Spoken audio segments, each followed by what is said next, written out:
Have you ever stopped halfway while drilling and thought, oh, didn't go through? Congrats, you just made a black hole, not a mistake, but a pro move in mechanical engineering. A black hole is a hole that doesn't go all the way through. Basically, a cul-de-sac for screws. Why make one? Because not every screw needs to see the light. You will find black holes in things like medical implants, camera mounts, or anywhere you don't want to see a screw poking out. But here's the thing, black holes are sneaky.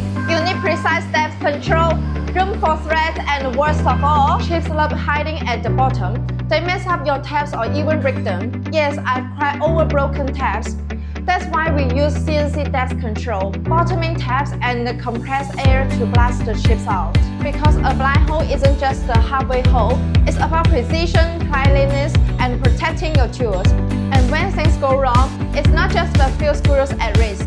We once had to machine 5,000 titanium parts, each with a black hole at plus or minus 0.05 mm depth. The engineer didn't notice the spec and punched through every single one. Total loss around $200,000. One mistake turned the black hole into a financial black hole.